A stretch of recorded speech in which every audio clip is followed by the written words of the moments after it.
convidar para nós darmos continuidade ao nosso momento de devocional, na leitura dentro do Evangelho de Marcos. Acabamos o capítulo 4, hoje nós vamos iniciar o capítulo 5. Mas antes disso, vamos orar ao Senhor? Deus, louvamos o Teu nome, Pai, nesta manhã, agradecidos pela noite de ontem, a noite de paz, de vida que o Senhor nos deu.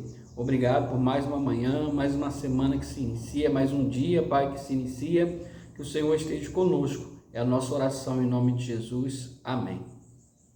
Então, queridos, nós terminamos o Evangelho de Marcos, no capítulo 4, e agora vamos começar a leitura do capítulo 5. O capítulo 5 do Evangelho de Marcos possui 3 histórias bem interessantes. Tem a primeira história, que é a história do endemoniado gadareno.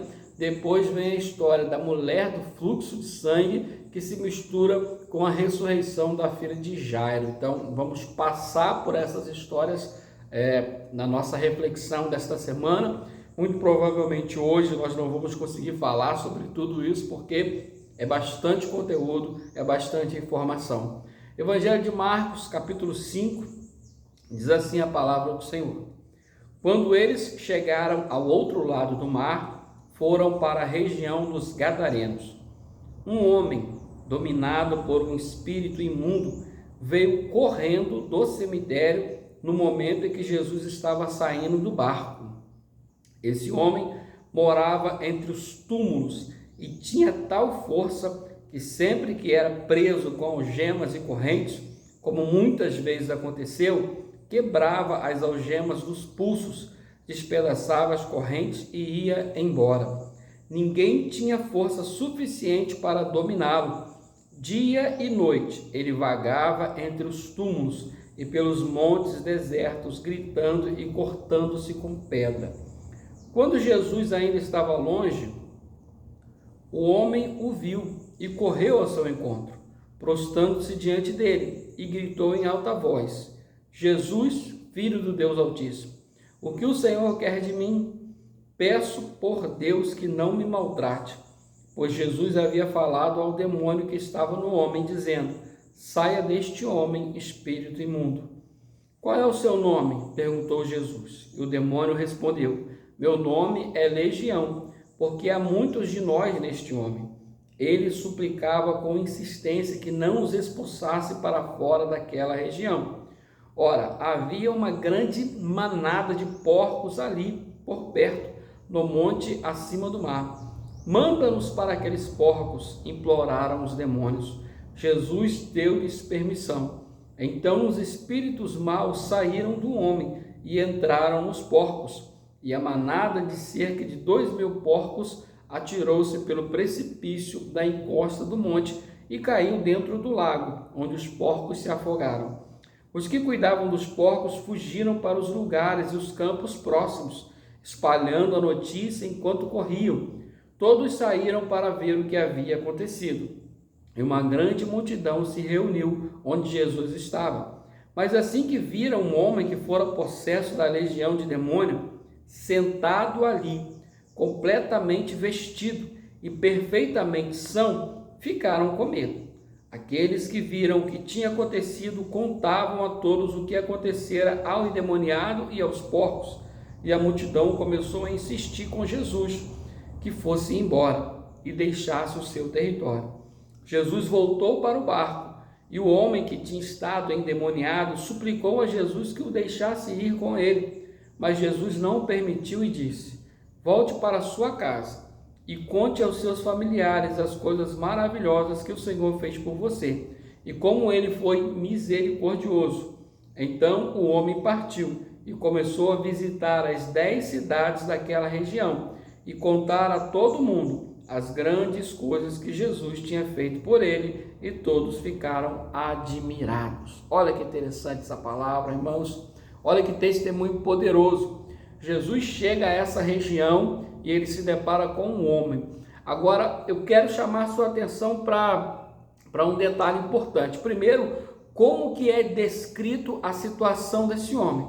Veja que tem uma descrição bem minuciosa de que era um homem que era atormentado por um espírito maligno. E esse homem vivia vagando dia e noite nos cemitérios, ninguém conseguia detê-lo, prendê-lo, por mais que as pessoas o tentavam, colocavam algemas nele, prendia ele com correntes, tentavam detê-lo, tentavam segurar, mas ele quebrava as correntes, ele ficava vagando pelo cemitério, ficava vagando nu, ele se cortava com pedras. Então, perceba a riqueza de detalhes que é dada com relação à tentativa das pessoas, né? A tentativa da sociedade de neutralizar aquele ser humano. Não havia para ele nenhum tratamento, nenhum cuidado. A sociedade tentava deter ele, tentava conter aquele camarada, porque entendia que ele era uma ameaça para outras pessoas. Agora, quando Jesus tem um encontro com aquele homem, né? Quando Jesus se depara com ele, quando Jesus ele repreende aquele demônio, uma legião de demônios, muitos demônios agiam na vida daquele homem, e isso aqui chama a nossa atenção para a realidade do mundo espiritual. Meu irmão, não dê brecha. Se você der brecha, o diabo vai entrar na sua vida. Ele vai causar destruição na sua vida, na sua casa, na sua família. Ah, não entendo porque o meu casamento está assim. Talvez você deu brecha, o diabo entrou. Ah, por que a minha família está assim? Talvez você deu brecha. O que a gente chama de brecha? É legalidade. Por que falamos brecha? Porque ninguém vai abrir a porta, escancarar a porta para o diabo entrar na vida dele. Ninguém faz isso. Mas nós damos pequenas brechas, frestrazinha, sabe? A gente dá certas legalidades para o inimigo entrar. Quando falamos determinada coisa, quando trazemos para dentro da nossa casa determinadas situações, estamos ali dando legalidade para ele entrar, para ele agir, para ele trabalhar. Então, fique atento.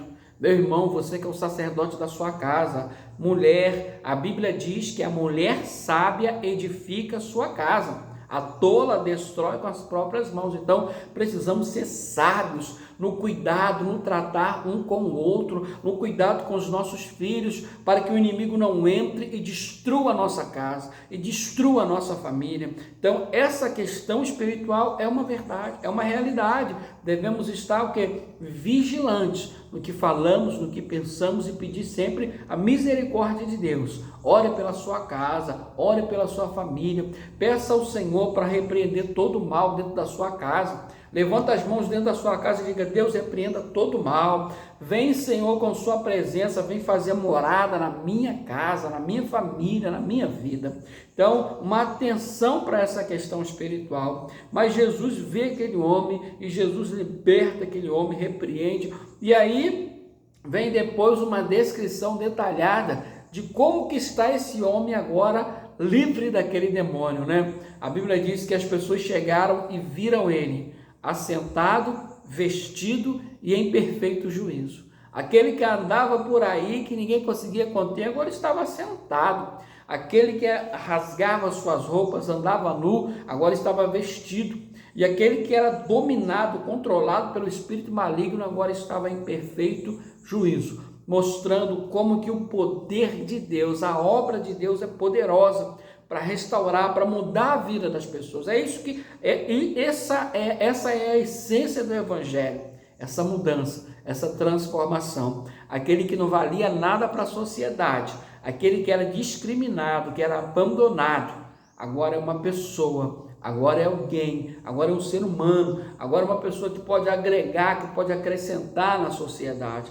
Esta é a obra de Deus, do reino de Deus. É o que Jesus tem feito, é o que Ele quer fazer na minha, na sua vida, na vida das pessoas que nós conhecemos, tá certo? Veja quantas informações tem nesse texto. Mas vamos ficar com essa questão mais importante, né? Do poder transformador de Jesus, de como as pessoas eram antes e como as pessoas podem ser a partir da transformação recebida por Jesus. Existem muitos outros detalhes nesse texto. É um texto longo, é um texto que fala sobre diversas situações, né? Mas, enfim, interessante que quando Jesus está para ir embora, o homem quer ir com Jesus. E Jesus disse: não, você vai ficar aí, porque você vai ir para a sua casa, para a sua família, vai testemunhar o que Deus fez pela sua vida. Amém? Amém, queridos? Fique com essa palavra no seu coração. Vamos orar ao Senhor nesse momento. Pai querido, louvado seja o teu nome, Senhor. Obrigado pela sua palavra que tem falado ao nosso coração. Obrigado pela sua palavra que tem revelado o seu poder transformador, criador. Que o Senhor fique conosco, que a boa mão do Senhor seja sobre nossa vida neste dia. É a nossa oração, em nome de Jesus. Amém.